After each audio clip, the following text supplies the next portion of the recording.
This is Real Estate This Week with Stephen Gasque, continuing 16 years on air and online, helping you succeed in buying, selling, and investing in property. The best real estate strategies out there just for you. Welcome to Real Estate This Week. Hi again, I'm Stephen Gasque, and I'm so glad you're here as we look at a real estate battleground over short-term rentals. Communities all across America are divided over whether to kick out AirBNB, VRBO, and other short-term rentals, or just let them stay. Let's talk about it now with a real estate pro who works in one of those communities. Joining us is Beth Foley, broker-owner of Shores of Michigan Real Estate, located on beautiful Lake Michigan. Beth has been helping buyers and sellers for more than 30 years, and she's the past president of the Michigan Realtors. Beth, welcome to Real Estate This Week. Well, thank you for inviting me, Steve. I really enjoy being on your show and talking about real estate. Well, you know, I love talking to the pros, and you certainly are one. And so, Beth, first of all, before we get to the topic of short-term rentals, tell me, how's business on the shores of Lake Michigan? For me, I have been very, very lucky.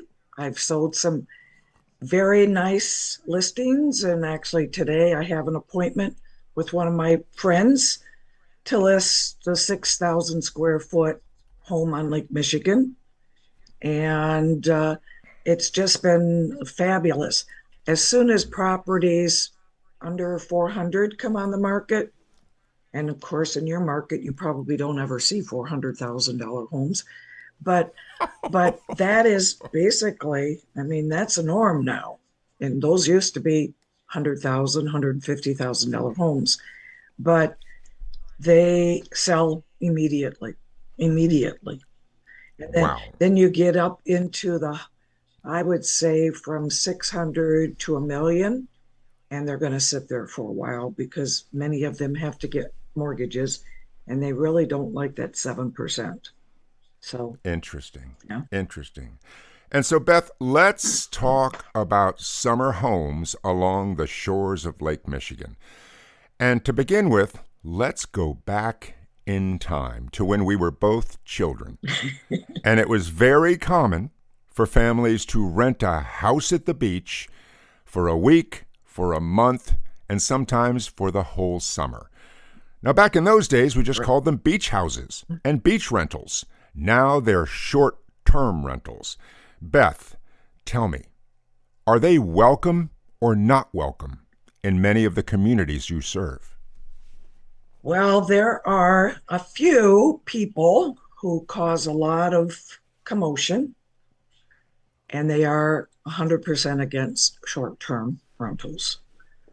And many of the areas have explained to short-term rentals over the years, we're talking way back when, that they never gave permission for these properties to be short-term. It was just that people did it. And so some of the communities have designated areas that are on record as being short-term, and you get a permit. Other ones are trying to completely deny it.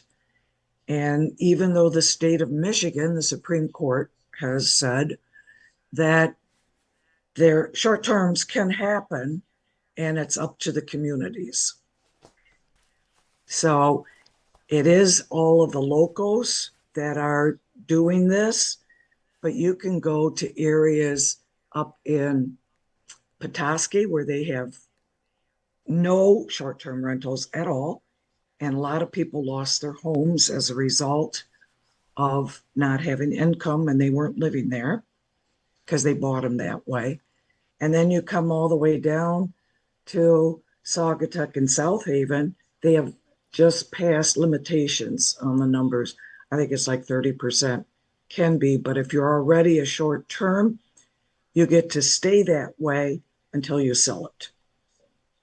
So And then So it's a mixed bag. it's a mixed bag, and you have to know. Now, I live in Park Township, which is by this Holland State Park, gorgeous area, has always been rentals. And there, some of the houses have been rentals for 150 years. Okay. And the township is looking at that's saying if you were the owner and rented it from 1976 and below, that it can stay short-term rentals.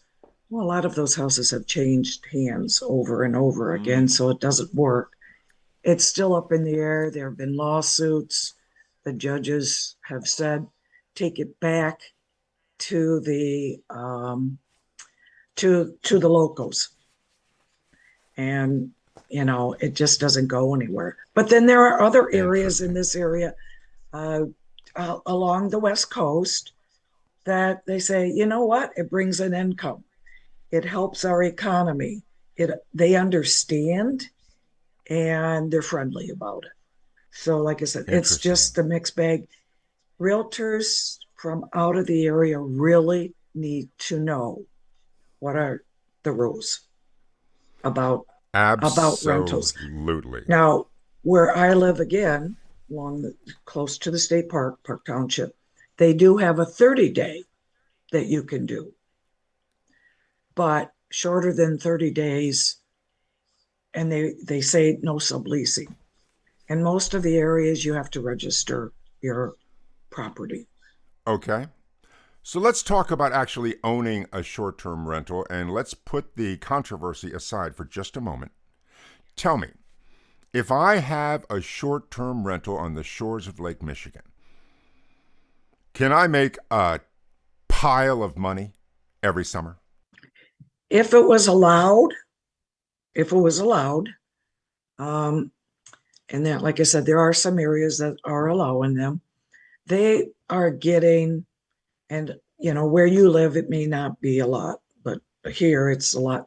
But if it's a bigger house, there are some areas that might get up to 7,000-8,000 a week, and we have about a 10-week. If they are smaller homes, they get about 3,000 a week. And okay. And if you have deeded access, if you don't have to go to a state park or a county park, but you have actually deeded access to the water, then there are a number of older communities that are like that along the western coast. You get more money for them because all they have to do is climb up and down steps, and they have the whole beach. So, right. So that sounds great. Yeah, and like I said, it's been tough where I am to have those kinds of homes sell because we just don't know. But like I said, north and a little bit north, and I'm not talking far, 5 miles north of me and 5 miles south of me, it's not a problem. Okay.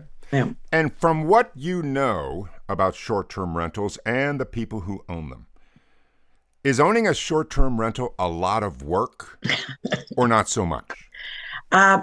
My understanding, cleaning weekly, or if they do 2 or 3 days, they have to have cleaning people in all the time. VRBO and other short-term places, you have to advertise that. You have to make certain that you qualify all those people, get enough down payments. Some people trash the places. Other people are very nice to the homes. So it's myself, no thank you.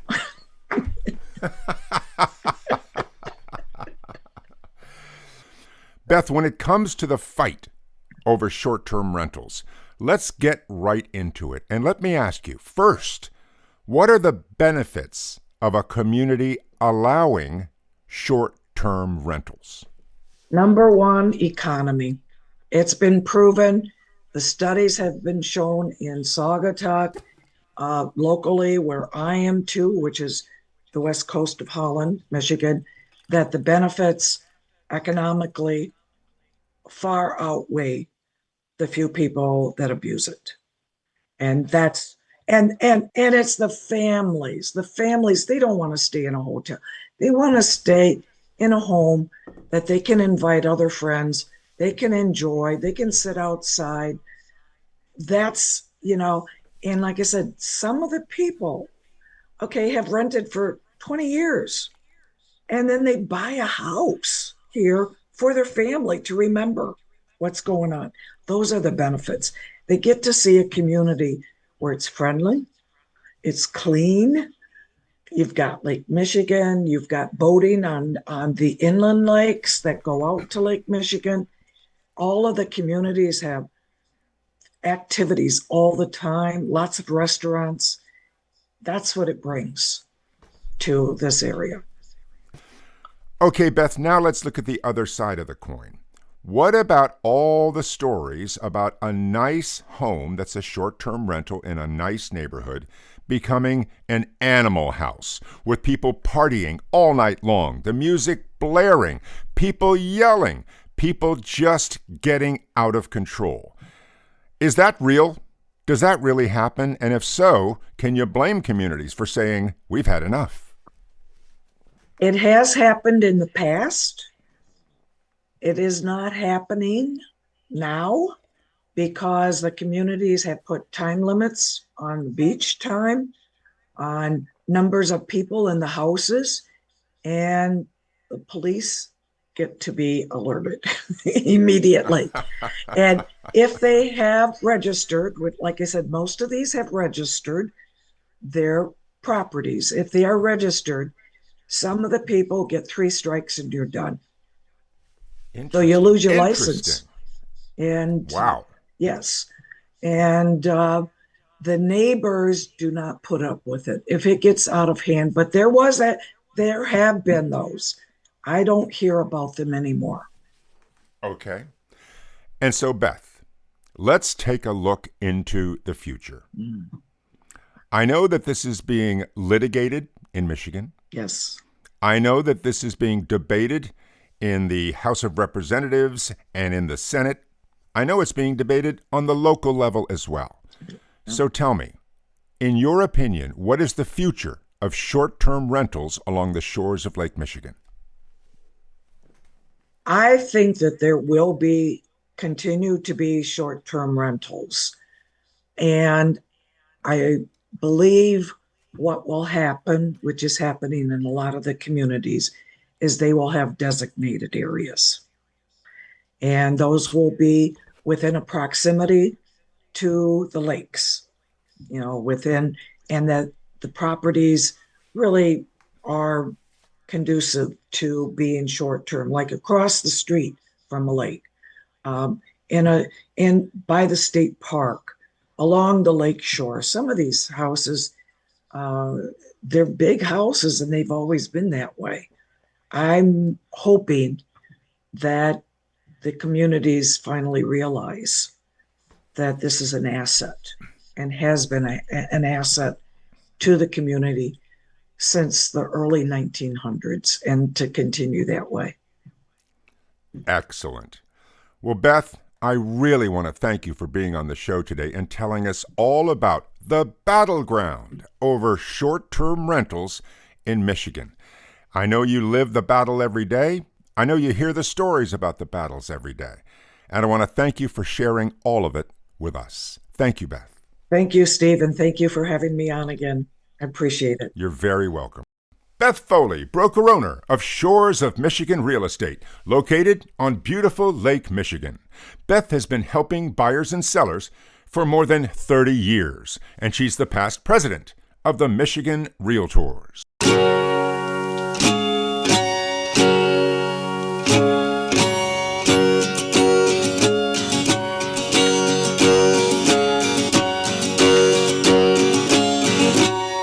You're listening to Real Estate This Week with Stephen Gasque. And now it's time for Beyond the Basics, in which we bring your real estate knowledge to the next level. And today, becoming a short-term landlord. by owning your own AirBNB, VRBO, or some other short-term rental. The idea is very attractive to many investors since there's a chance you could make big money, in some cases bigger money than a year-long rental could provide. But as we just heard from Beth Foley, there are challenges too. So before you buy, do your homework. Know the rules about what's allowed, what's not allowed, and also whether any proposed laws about rentals might affect you. Also, make sure you know the tax situation where you plan to buy. That big income might be chipped away by state, local, and federal taxes because, after all, that rent is taxable income. Okay, but say you do the homework and understand the rules and you go for it.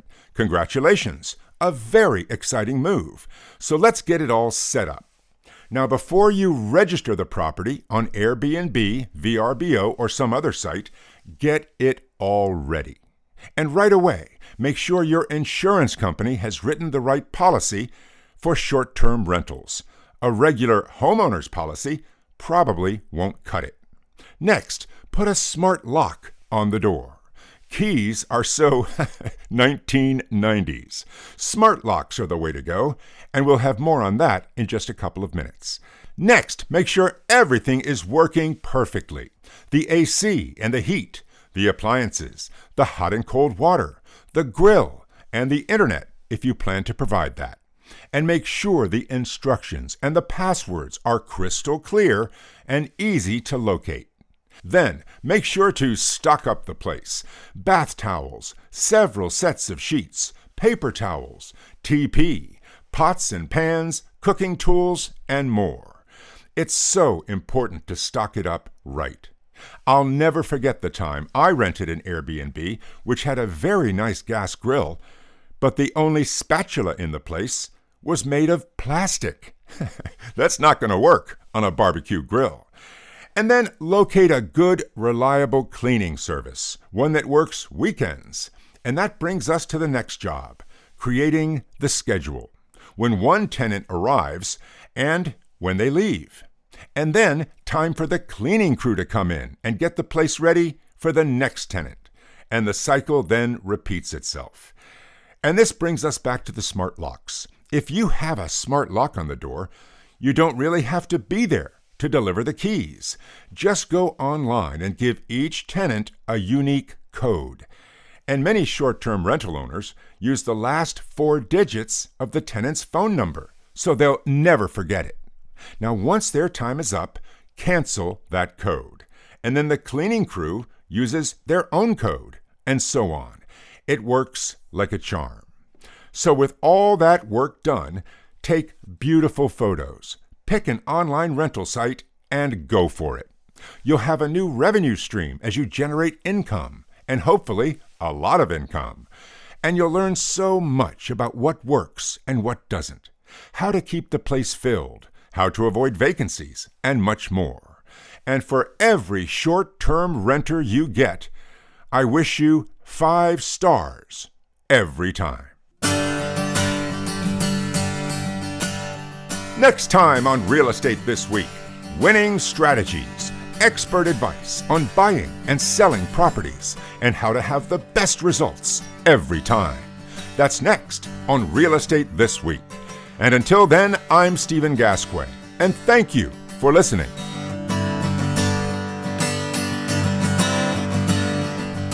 A brand new episode of Real Estate This Week with Stephen Gasque drops every Thursday, everywhere.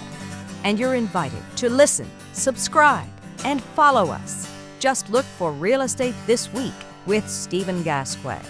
The best real estate strategies out there, just for you.